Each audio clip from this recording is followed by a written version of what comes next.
Hola a todos, a todas. Vamos entonces ahora, este es el podcast 2 del seminario sobre Ser y Tiempo. Y pues como se sabe, el seminario entonces se ocupa del fenómeno del tiempo que en Ser y Tiempo se tendrá lugar desde el análisis, desde el parágrafo 39. Digamos, uno cuando da un seminario sobre esta obra es usual trabajar la obra y si uno es bien juicioso llega como hasta el parágrafo 32. Pero pues nadie dice que así es como se te va a quedar siempre ese seminario. Y entonces lo que vamos a hacer ahora, cuando uno mira el parágrafo 39, que es donde retoma nuestro seminario, uno piensa, ¿por qué pasa del fenómeno del análisis existenciario al análisis del tiempo? Uno cree que si ha leído los parágrafos desde el 9 al 39 entiende, y la respuesta es que no. Porque hay un giro en la obra en su conjunto que en su momento tendremos que pensar. Lo que voy a hacer entonces es mirar como en general la exposición. Hoy tiene asignado el capítulo 2, que tiene 4 parágrafos. Yo quiero retomar elementos generales de la introducción e ir de inmediato a hacer una especie de recuento de lo que pasa entre los parágrafos 9 a 39. Entonces, en primer lugar quisiera volver sobre algo que ya se señalaba en el parágrafo 4 y que aparece después en el parágrafo 5, y es la idea de esto que Heidegger denomina el Dasein, que es como un neologismo y que es interesante retener, y la pregunta por el ser. Digamos, la noción de Dasein, como bien se sabe, traduce dos cosas, ¿no? Traduce Dasein, sein, ser, da, ahí. Traduce ser ahí. La expresión es interesante porque pone, o sea, cuando Heidegger habla del ser humano como Dasein y no habla del ser humano como sujeto, como individuo, como persona, como lo que sea, lo que quiere hacer es evitar el modo como la metafísica o la historia del pensamiento pensó al ser humano, adscribiéndole una esencia, ¿no? El punto de Heidegger, o sea, toda la historia del pensamiento le trató de meter una esencia al ser humano, ¿no? El ser humano desde Aristóteles es animal racional, animal con lenguaje. En Marx es alguien que trabaja, es el ser genérico en Marx, es el que crea herramientas, en fin. Toda la historia, en Kant es el sujeto trascendental, que efectúa ciertas operaciones intelectuales y por las cuales, digamos, que todos efectuamos y por las cuales abre algo así como un mundo teórico, un mundo práctico, un mundo bello, por ejemplo, un mundo sí, con formas bellas. En Kant, así fue la historia. En Cogito, en Descartes es una res cogitante, ¿no? Una cosa pensante.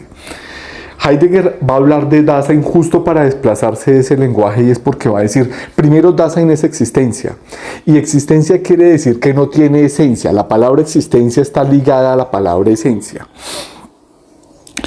y es porque el ser humano en el fondo no tiene esencia. Por eso él habla de existencia, el ser humano, por eso Dasein. Dasein del alemán al español traduce también existencia.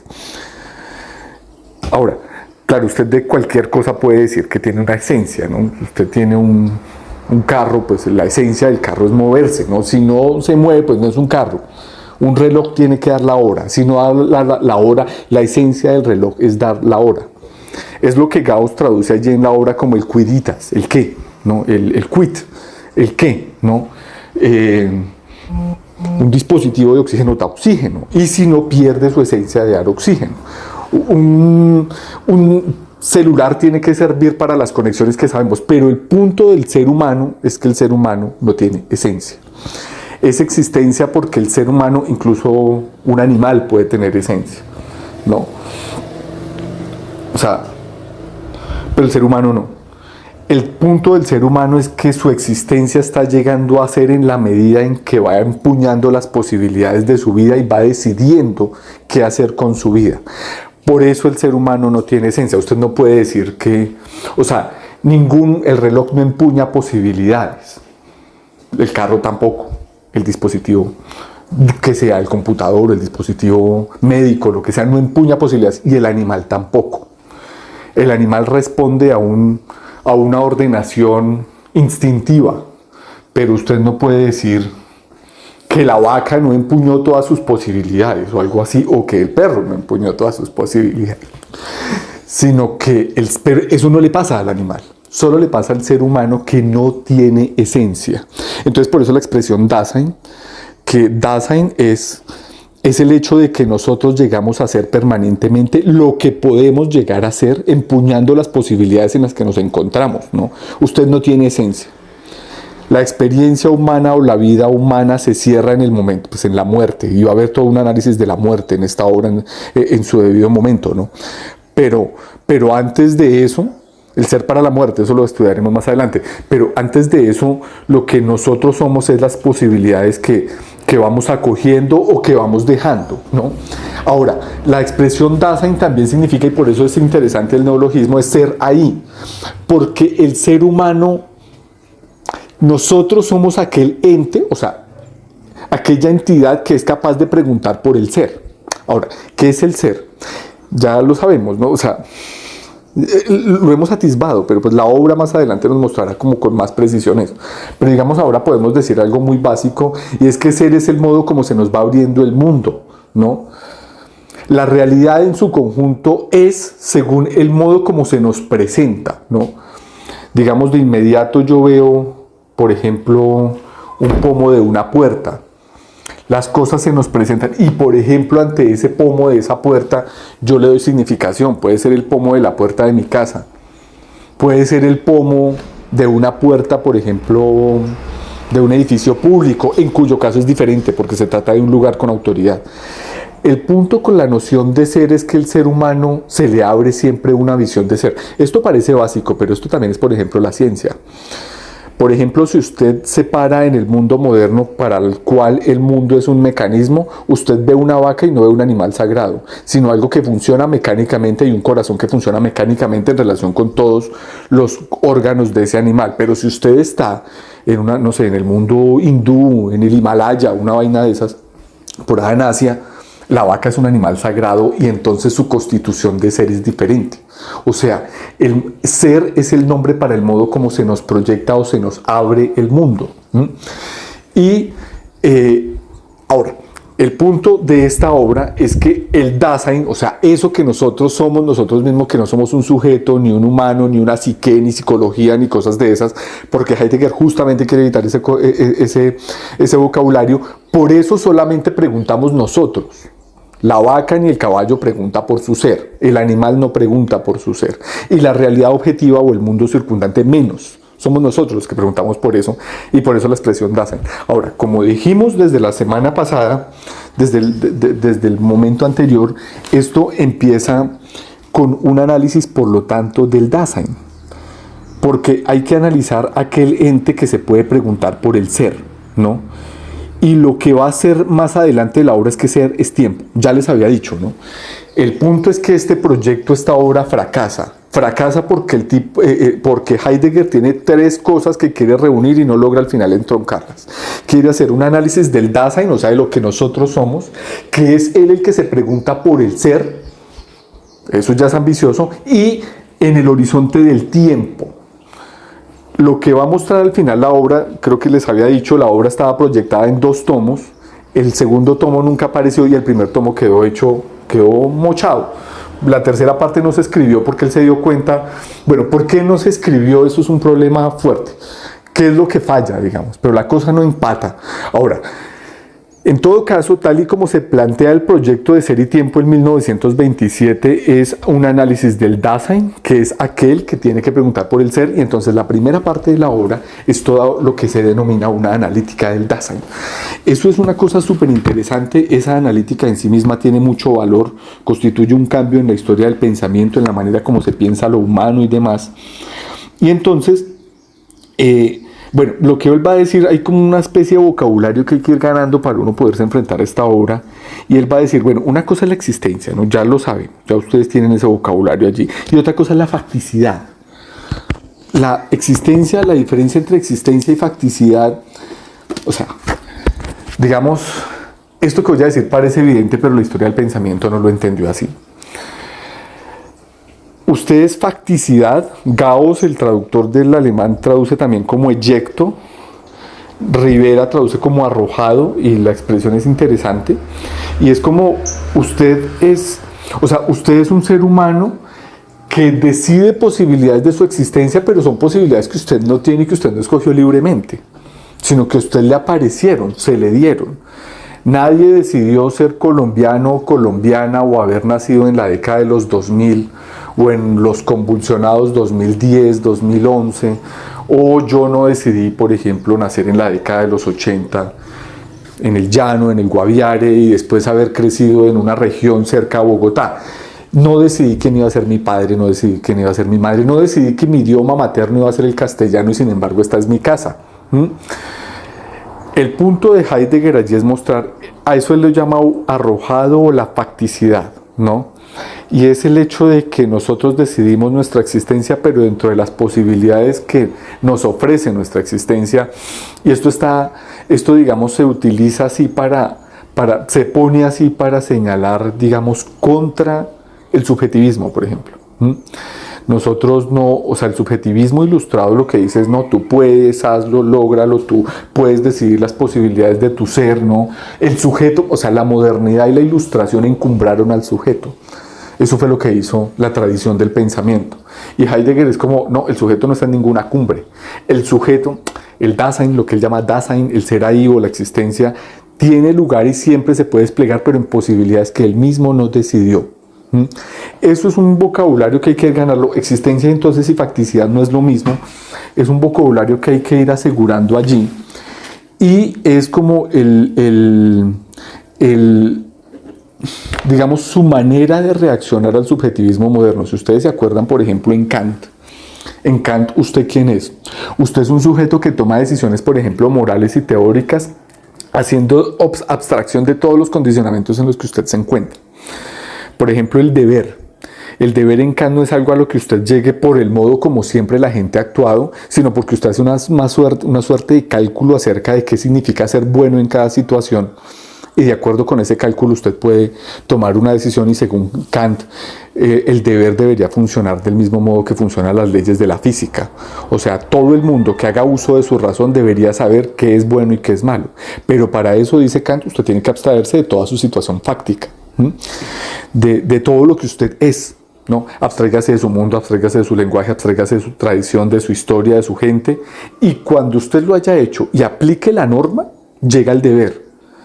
Pero entonces, claro, miren ustedes que el centro del mundo que empieza a ser el sujeto en la ilustración. Ya Hegel cuestiona esa posibilidad de eso que cree Kant que se puede hacer. O sea, cuando uno lee, cuando uno estudia eso, uno siente que eso no es posible. Pero pues eso fue todo el proyecto ilustrado.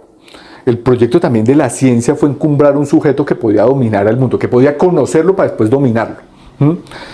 Pero Heidegger lo que está diciendo es, no, ese sujeto no existe. En realidad siempre somos en situaciones fácticas.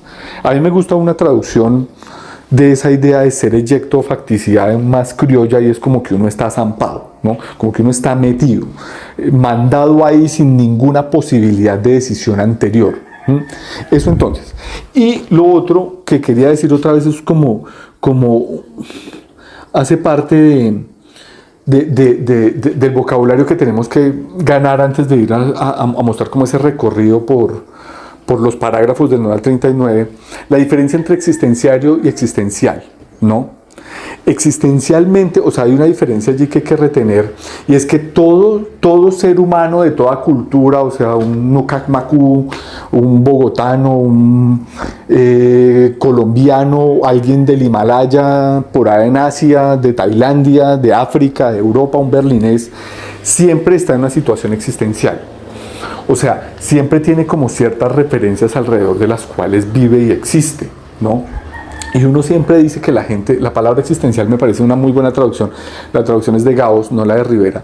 Yo estoy trabajando en la de Rivera, pero ahí Gauss me parece que toma una mejor decisión, porque es como cuando uno habla de una crisis existencial. ¿Qué quiere decir que uno tenga una crisis existencial? Quiere decir que, o sea, como que el mundo ya no le sonríe, o como que tengo un problema existencial, como que el mundo ya no se acopla a mí como con cierta facilidad, ¿no? Lo que se quiere decir con ello es que hay una especie de registro existencial en el cual pues nosotros vivimos y habitamos en el mundo, ¿no? Y a veces nuestro mundo se derrumba y se cae, ¿no? Piensen ustedes en cualquier situación límite, la muerte de un ser querido, el amor mismo. Son situaciones en las que como que la vida se fractura y como que se tiene que reordenar, ¿no? Pues, o reordenarse para bien, ¿no? La llegada de una persona a su vida, ¿no? De un ser que usted ama, le reordena a usted su vida. Pero eso es un registro que Heidegger no quiere perder, pero hay un registro que él le denomina existenciario, y eso es lo que él quiere hacer con la existencia humana. Hacer un análisis, no de las crisis en las que nosotros entramos, esas crisis seguramente la gente que es borracha va a la taberna y el señor que atiende la taberna pues le cuenta sus historias y ese señor pues le escucha a la crisis existencial. Pues no se trata, Heidegger no es eso. O sea, el pensamiento no está para hacer eso, digamos, para ser el señor del dueño de la taberna o algo así. Sino que lo que hace el análisis fenomenológico, bueno, y ahí tenemos otra precisión que habrá que hacer. Lo que hace el análisis fenomenológico de la existencia es mostrar como los ejes alrededor de los cuales gravita o se despliega la existencia. Eso se trata, ese análisis es fenomenológico, es del pensamiento o es filosófico, y eso es diferente de un análisis teórico. Heidegger con esto quiere reaccionar a su tiempo, ¿no? Un tiempo de neopositivismo, de neocantismo, de cientificismo, de psicologismo, y es como la existencia no necesita como estructuras teóricas para que la comprendan. Eso es lo que hace la psicología, eso es lo que hace la antropología, la sociología. Eso es lo que hace las ciencias, eso es lo que hace la filosofía, la mente, el mentalismo, el neopositivismo. Sino que la existencia lo que necesita es que como que desde dentro se vayan desplegando sus propios ejes. Y ese es el análisis fenomenológico que él hace. ¿En qué se diferencia de la ciencia? La ciencia hace teoría y la teoría se imposta sobre los fenómenos.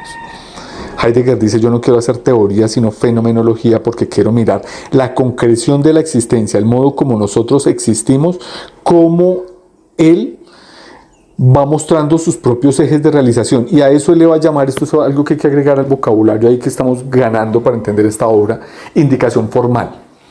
La indicación formal se distingue de las maneras de los conceptos o de las categorías. Si ustedes se acuerdan de Kant, Kant hace categorías. ¿Y qué son las categorías? Son estructuras del pensamiento que articulan la realidad y que tienen existencia en sí mismas. Por ejemplo, en Kant una categoría es, por ejemplo, la categoría de unidad. Usted ve las cosas unitarias, usted ve un paisaje unitario, ve las cosas que componen, los elementos que componen el paisaje unitario. Yo, por ejemplo, ahorita estoy viendo un paisaje de vaquitas. Yo veo una vaca única y diferente de la otra, unitaria.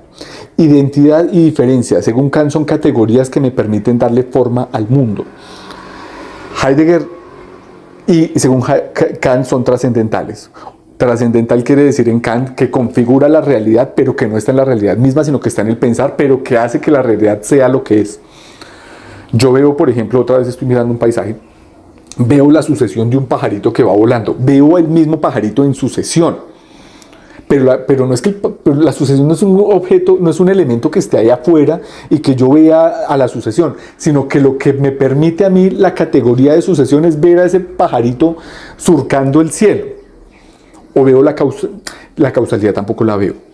Yo lo que hago es ver las cosas en relaciones causales. Pero miren ustedes las categorías en Kant cómo funcionan, ¿no? Permiten que la realidad sea lo que sea sin hacer la realidad misma, sin ser parte de la realidad misma, pero configurar la realidad misma. O sea, otra vez usted no ve la identidad ni la diferencia.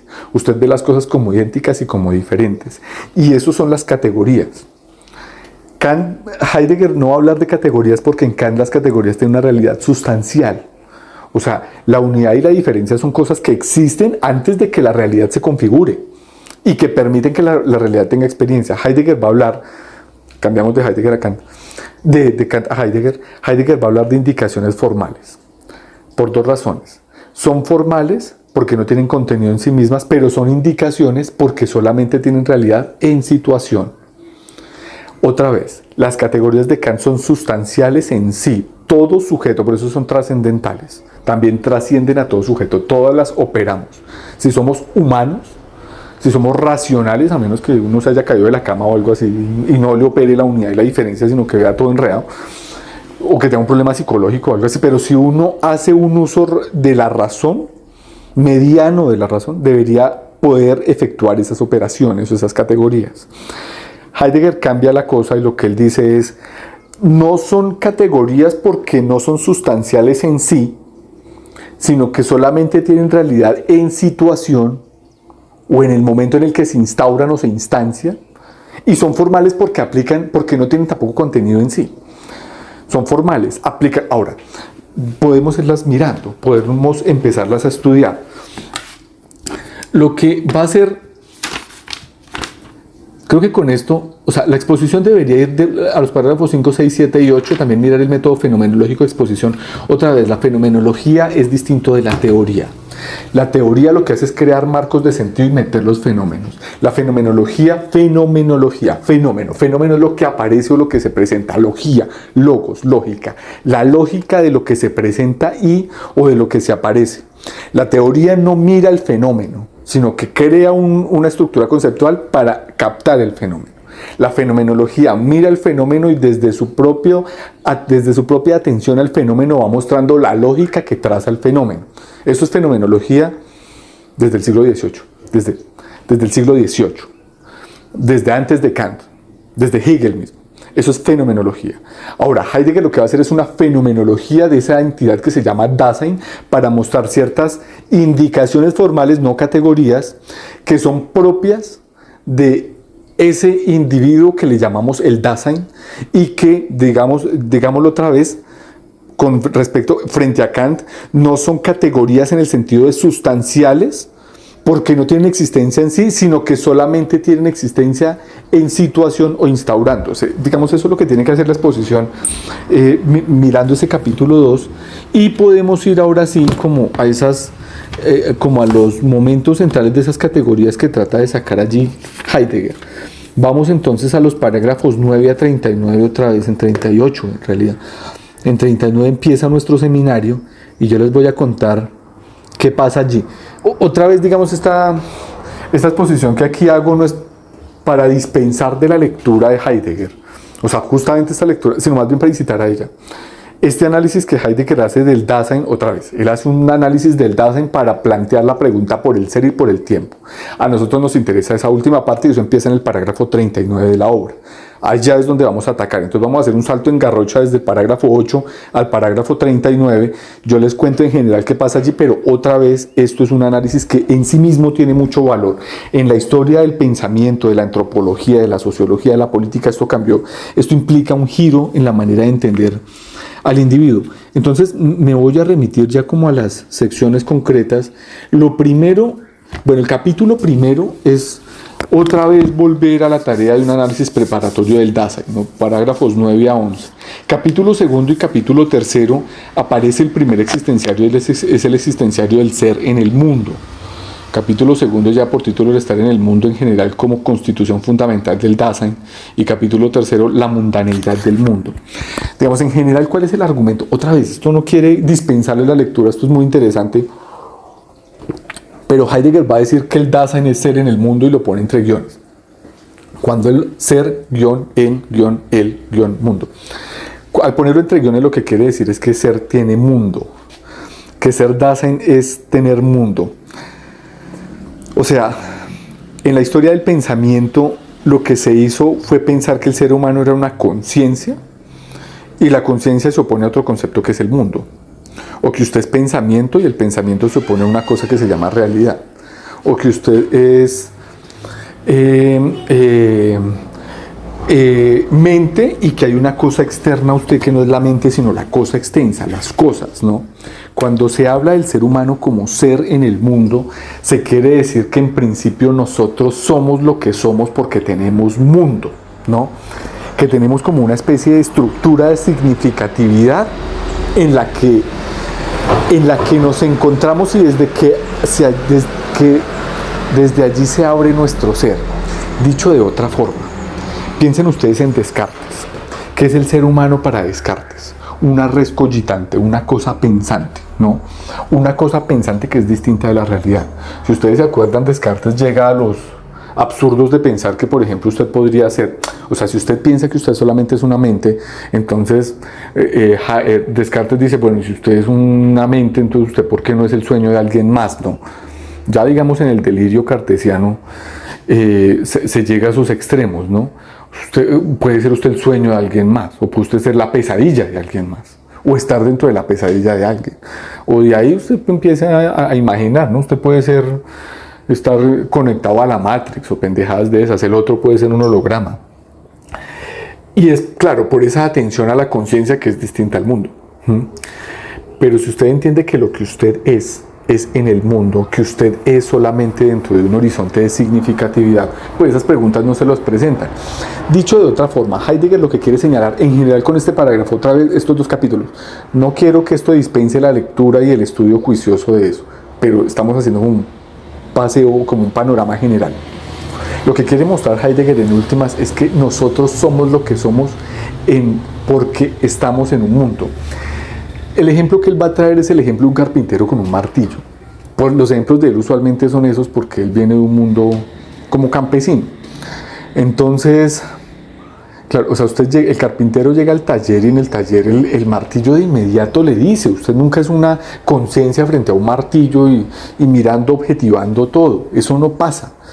Eso lo hizo la historia del pensamiento desde la modernidad, digamos, desde la aparición del sujeto. Pero eso no es falso, eso es contrafáctico. Fenomenológicamente no es cierto. Fenomenológicamente lo cierto es que usted no está nunca frente a un mundo como extraño o ajeno, sino que usted siempre está imbuido o metido en un mundo. El carpintero llega a mirar a su taller y él sabe dónde está. Vorhandensein es la expresión en alemán, es ser a la mano, ¿no? Las cosas están a la mano, él sabe dónde está el martillo, dónde están los clavos, dónde está la silla en la que estaba trabajando, y solamente de manera secundaria las cosas se le pueden aparecer como con distancia o como con objetividad, ¿no? Eso es como, eso es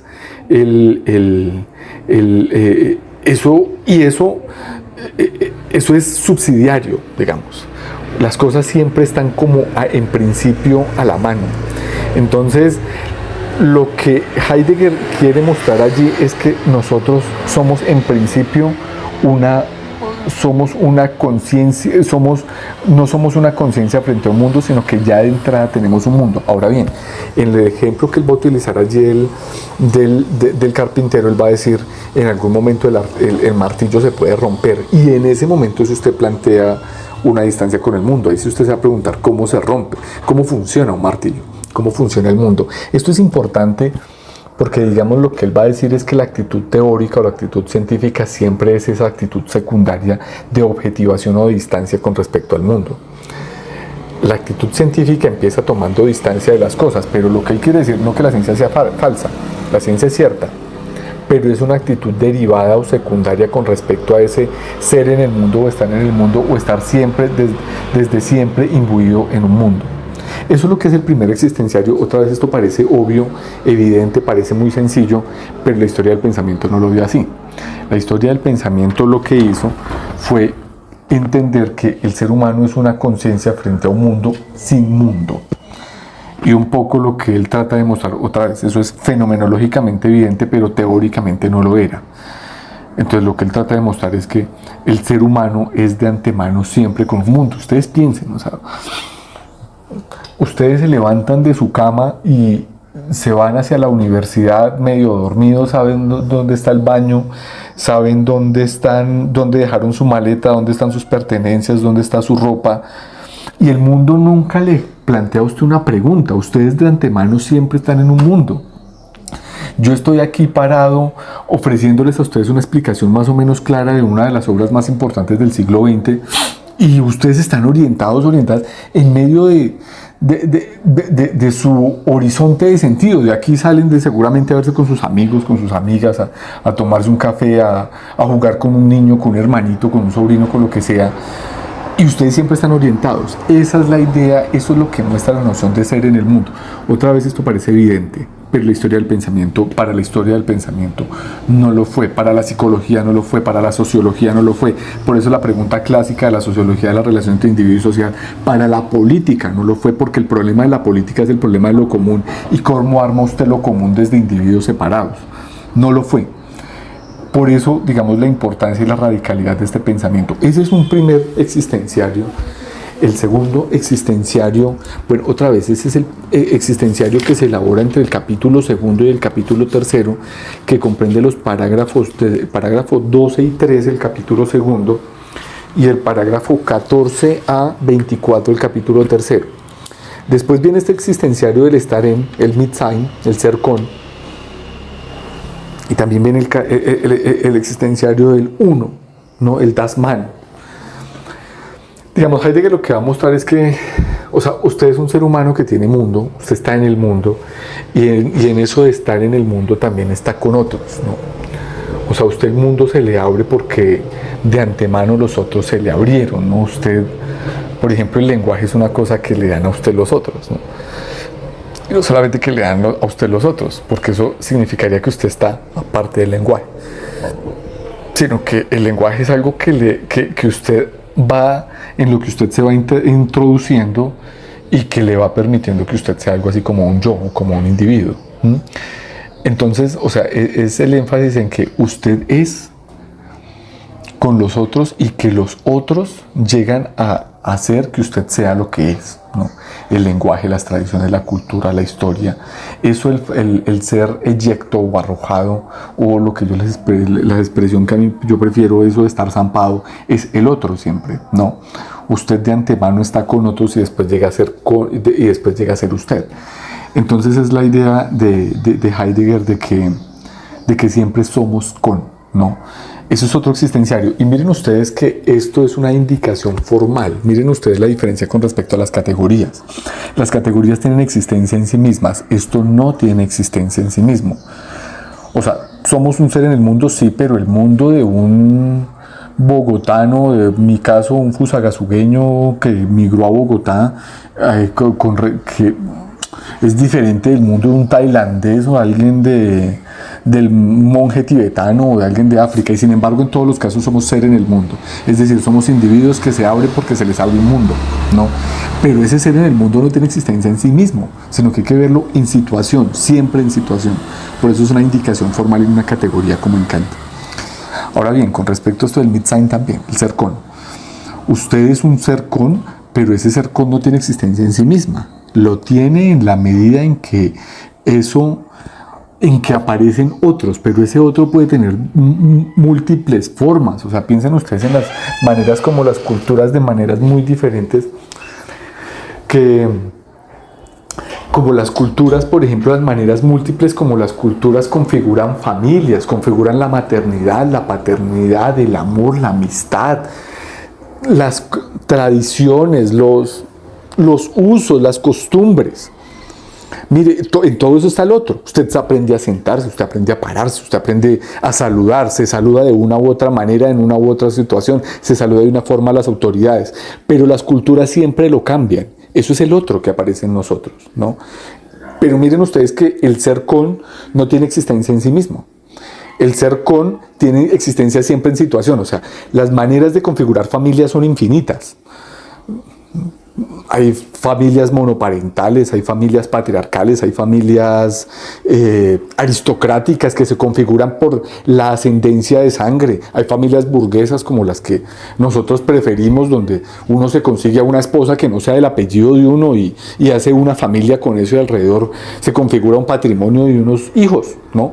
Pero miren las múltiples, y sin embargo la familia es una manera de aparecerse del otro. O sea, lo que les quiero decir con esto es que el otro no es nada sustancial. La indicación formal indica que siempre somos con otros, pero el otro siempre hay que verlo en situación. ¿Qué significa el otro en cada caso? Para cada caso. Ese es el otro existenciario que aparece allí. Y el otro existenciario, bueno, eso es otra vez capítulo cuarto, el otro, el ser con, el Mitsein.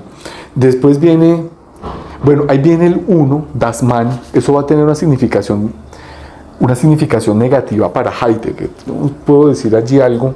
Ustedes como saben, Heidegger viene de una familia católica y él se formó en una familia religiosa. El papá era pastor y la mamá también. Frecuentaba una iglesia católica. Y ustedes saben que en la existencia cristiana el individuo es central. es central porque el individuo cristiano es un individuo que tiene que estar atendiendo a su existencia, y eso es diferente de las demás religiones.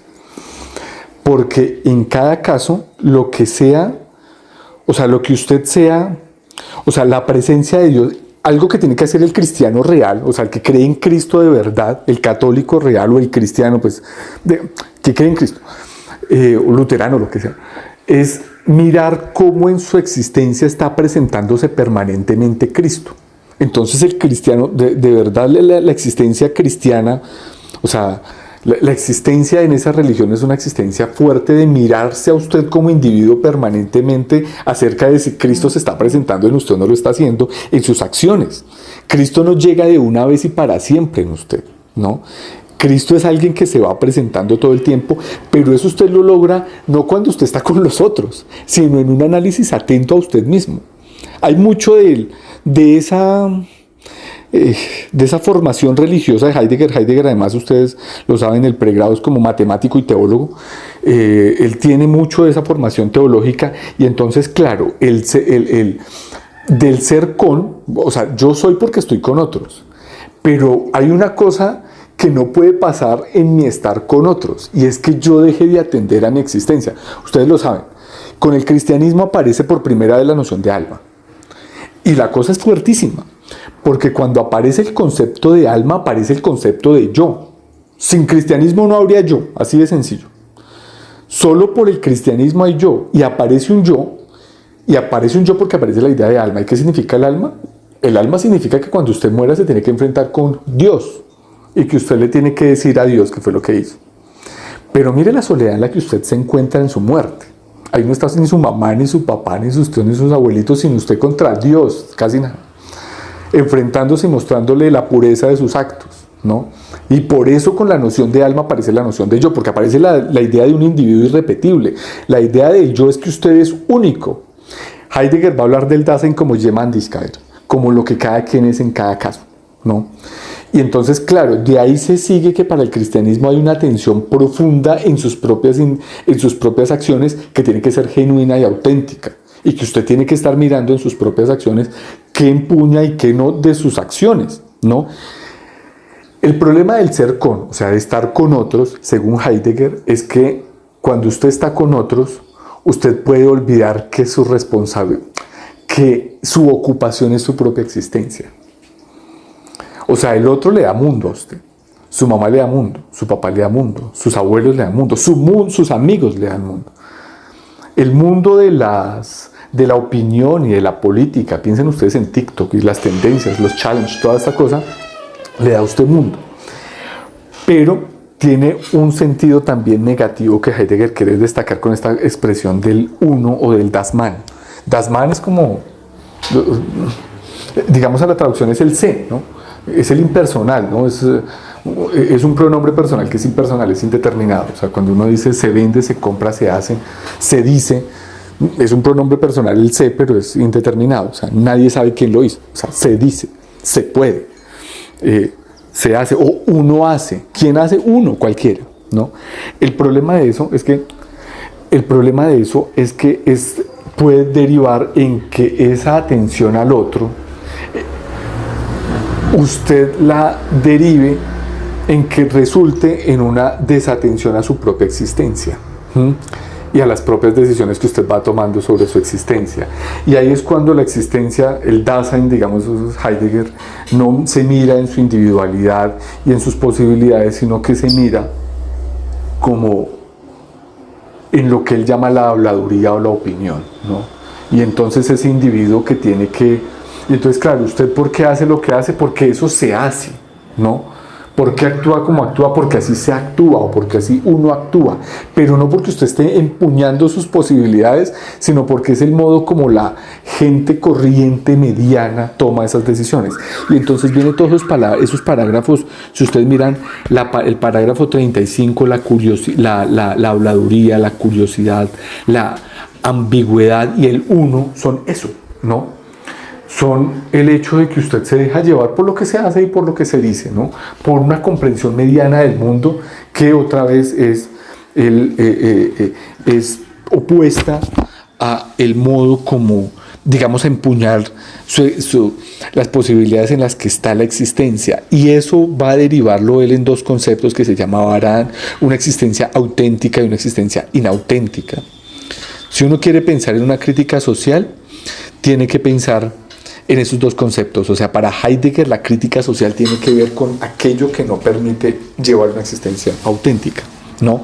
Otros parágrafos, ya esto se me está yendo muy largo, hay unos bien bonitos, ya en el capítulo 5, pero podemos ir cerrando ya, pero digamos en el capítulo 5 va a aparecer algo como el comprender y el interpretar. El comprender y el interpretar. La comprensión es, bueno, sobre esto podemos hablar. Yo he trabajado bastante el tema del comprender también en ciencias sociales, ciencias humanas, pero el comprender es más o menos el hecho de que usted siempre está en una situación de sentido, y el interpretar es que esa situación de sentido siempre está en una I, ¿no?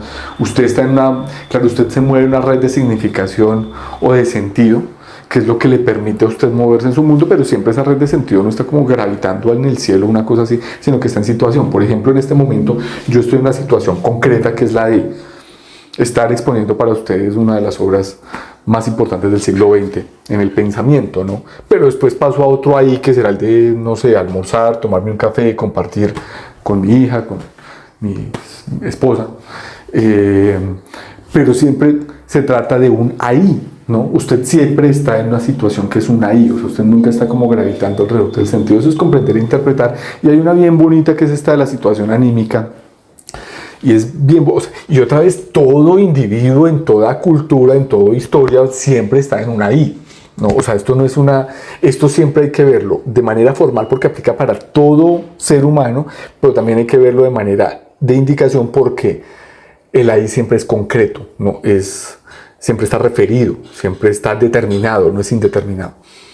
Y lo otro es el de la situación anímica, que es bien bonito. Bátimo dice allí Bátimo es un profesor de Heidegger italiano, muy interesante, y él ya murió, pero él decía algo así como que a uno siempre se le habla el mundo como una suerte de situación anímica, o él utilizaba la expresión como una coloración del alma, ¿no? Entonces, claro, es diferente el mundo que se abre para alguien alegre, alguien iracundo, alguien aburrido, alguien serio, alguien, no sé, nostálgico, taciturno, lo que sea, ¿no? Pero siempre el mundo se abre también en una coloración anímica.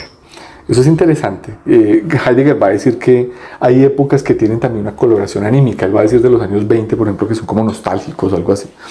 El romanticismo, por ejemplo, de todo el movimiento romántico. En fin, digamos, con eso termina el análisis de la situación anímica. Ya estamos en... bueno, y viene entonces el parágrafo 38, que lo podemos estudiar desde el capítulo 6, y es como esto de la caída y el estado de ánimo, ¿no? La caída ya significa cuando el Dasein toma sus posibilidades, pero y la condición de arrojado, eyecto, dice este viejo Gauss, zampado, prefiero decir yo. Y creo que con esto hemos logrado dar una perspectiva general de esos capítulos, de estos 4 o 6 capítulos, bueno, de esos 5 capítulos de la primera sección de Ser y Tiempo. Muchas gracias por su atención y hasta la próxima.